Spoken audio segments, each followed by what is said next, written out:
Hi friends, home cooking ಚಾನೆಲ್ಗೆ ಸ್ವಾಗತ. ಇವತ್ತು ನಾವು ಗೋಧಿ ಹಿಟ್ಟಿನ ಉಂಡೆ ಹೇಗೆ ಮಾಡೋದು ಅಂತ ನೋಡೋಣ. 2 ಕಪ್ ಗೋಧಿ ಹಿಟ್ಟು, 1 ಕಪ್ ಸಕ್ಕರೆ ಪುಡಿ, ಅರ್ಧ ಕಪ್ ತುಪ್ಪ, ದ್ರಾಕ್ಷಿ, ಗೋಡಂಬಿ, ಏಲಕ್ಕಿ ಪುಡಿ. ನೋಡಿ, ಮೊದಲಿಗೆ ಕಡಾಯಿಗೆ 2 ಸ್ಪೂನ್ ತುಪ್ಪ ಹಾಕಿ ದ್ರಾಕ್ಷಿ ಗೋಡಂಬಿ ಸೇರಿಸಿ ಲೋ ಫ್ಲೇಮಲ್ಲಿ ಫ್ರೈ ಮಾಡಿ ಎತ್ತಿಡಬೇಕು. ಆಮೇಲೆ ಅದೇ ಕಡಾಯಿಗೆ ಗೋಧಿ ಹಿಟ್ಟು ಸೇರಿಸಿ 5 ನಿಮಿಷ ಚೆನ್ನಾಗಿ ಫ್ರೈ ಮಾಡಬೇಕು. ಲೋ ಫ್ಲೇಮಲ್ಲಿ ಫ್ರೈ ಮಾಡಬೇಕು ಫ್ರೆಂಡ್ಸ್. ಆಮೇಲೆ ಉಳಿದ ತುಪ್ಪ ಸೇರಿಸಿ ಚೆನ್ನಾಗಿ ಮಿಕ್ಸ್ ಮಾಡಬೇಕು.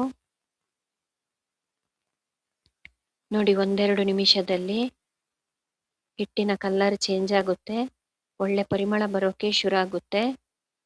ಈಗ ಏಲಕ್ಕಿ ಪುಡಿ ಸೇರಿಸಬೇಕು. ನಾನು ಸಕ್ಕರೆ ಪೌಡರ್ ಮಾಡುವಾಗಲೇ ಏಲಕ್ಕಿ ಸೇರಿಸಿ ಪೌಡರ್ ಮಾಡಿದ್ದೀನಿ, ಸೊ ಅದನ್ನು ಈಗ ಸೇರಿಸ್ತೀನಿ.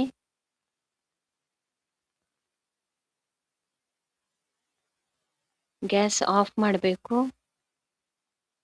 ಇದನ್ನು ಚೆನ್ನಾಗಿ ಮಿಕ್ಸ್ ಮಾಡಿ ಬೇರೊಂದು ಪಾತ್ರೆಗೆ ಹಾಕಬೇಕು.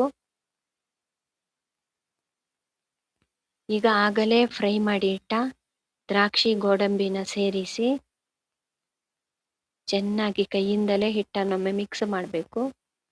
ಈಗ ಇದು ಹಿಟ್ಟು ಉಂಡೆ ಮಾಡಲು ರೆಡಿಯಾಗಿದೆ. ನೋಡಿ, ಈ ತರ ಉಂಡೆ ಮಾಡಬೇಕು.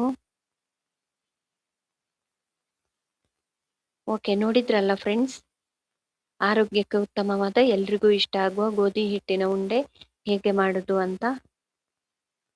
ಈ ರೆಸಿಪಿ ನಿಮಗೆ ಇಷ್ಟವಾದಲ್ಲಿ ನನ್ನ ಚಾನೆಲ್ ಸಬ್ಸ್ಕ್ರೈಬ್ ಮಾಡಿ.